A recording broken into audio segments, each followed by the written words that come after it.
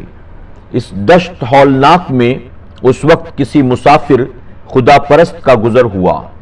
حضرت امام حسین رضی اللہ عنہ کو اس عالم میں دیکھ کر اس نے آپ کا حال پوچھا تو آپ نے فرمایا: مسافر سید آوارہ وطن ہوں، مسافر سید آوارہ وطن ہوں، غریقی کل زم رنج و محن ہوں، ستم مجھ پہ کیا ان شقیوں نے، ستم مجھ پہ کیا ان شقیوں نے، نبی کی آل ہوں تشنا دہن ہوں۔ کوفیوں نے بڑی بڑی خوشامدوں کے خط اور قاصد بھیج بھیج کر مجھے بلایا اور اب میرے ساتھ بے وفائی اور دنگا کر رہے ہیں اور میرے خون کے پیاسے ہو گئے ہیں۔ سبق: حضرت امام علی مقام رضی اللہ عنہ کا یہ واقعہ قیامت تک یہی پکارتا رہے گا کہ کوفیوں نے جھوٹی محبت کا مظاہرہ کر کے حضرت امام علی مقام رضی اللہ عنہ پر انتہائی ظلم و ستم کیا۔ اس قسم کے جھوٹے دعوے کرنے والے سے پرہیز ہی لازم ہے۔ حکایت نمبر 325۔ سرور انبیاء صلی اللہ علیہ وسلم کی آمد۔ محرم کی 10ویں رات صبح سے شام تک حضرت امام حسین رضی اللہ عنہ نے عبادت میں گزار دی۔ رات کے پچھلے پہر آپ پر استغراق کی کیفیت طاری ہوئی۔ حق تعالیٰ کی یاد میں اس قدر مہو ہوئے کہ دنیا اور مافیا کی طرف توجہ نہ رہی۔ اس عالم میں حضور اکرم صلی اللہ علیہ وسلم فرشتوں کی جماعت کے ساتھ میدان کربلا میں تشریف لائے۔ حضرت امام حسین رضی اللہ عنہ کو بچوں کی طرح گود میں لے کر خوب پیار فرمایا اور فرمایا: اے جان و دل کے چین، نور العین، میرے حسین، میں خوب جانتا ہوں کہ دشمن تیرے پیچھے پڑے ہیں اور تجھے قتل کرنا چاہتے ہیں۔ بیٹا، تم صبر و شکر سے اس وقت کو گزارنا۔ تیرے جتنے قاتل ہیں قیامت کے دن میری شفاعت سے محروم رہیں گے اور تجھے شہادت کا بہت بڑا درجہ حاصل ہونے والا ہے۔ بس تھوڑی دیر میں تم اس کرب و بلا سے چھوٹ جاؤ گے۔ بیٹا، جنت تمہارے لیے سنواری گئی ہے، تمہارے ماں باپ بہشت کے دروازے پر تمہاری راہ دیکھ رہے ہیں۔ یہ باتیں ارشاد فرما کر حضور اکرم صلی اللہ علیہ وسلم نے پھر حضرت امام حسین رضی اللہ عنہ کے سر اور سینے مبارک پر ہاتھ پھیر کر دعا کی: اے اللہ، میرے حسین کو صبر و اجر عنایت فرما۔ جب امام حسین رضی اللہ عنہ اس مکاشفے سے چونکے اور اہل بیت سے یہ سارا ماجرا بیان کیا تو سب حیرت سے ایک دوسرے کا منہ تکنے لگے۔ سبق: کربلا کا سارا قصہ حضور اکرم صلی اللہ علیہ وسلم کی نظر عالی میں تھا۔ حضور اکرم صلی اللہ علیہ وسلم ظالموں کا ظلم اور صابروں کا صبر ملاحظہ فرما رہے تھے۔ میرے پیارے آقا علیہ الصلوۃ والتسلیم کے پیردیوانوں، خاتون جنت حضرت فاطمہ الزہرا رضی اللہ عنہ کی کنیزوں، ہم پچھلے چند ایپیسوڈ سے جنگ کربلا کے تعلق سے حکایات سماعت کر رہے ہیں۔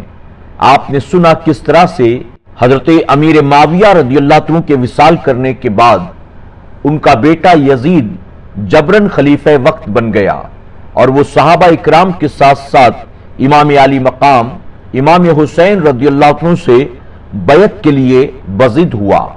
امام علی مقام نے بیعت سے صاف صاف انکار فرمایا۔ اس کے بعد کس طرح سے امام مسلم کو ان کے بیٹوں کو شہید کیا گیا۔ جب امام حسین رضی اللہ عنہ کوفہ تشریف لے جا رہے تھے، آپ کو گھیر کر میدان کربلا میں لایا گیا اور میدان کربلا میں آپ پر پانی بند کیا گیا۔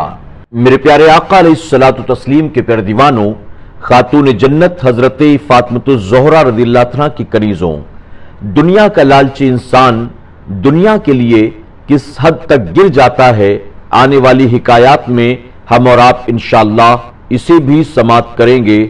السلام علیکم ورحمۃ اللہ وبرکاتہ۔ آج ہی SDI آڈیو کو سبسکرائب کریں، بیل آئیکن پر کلک کریں۔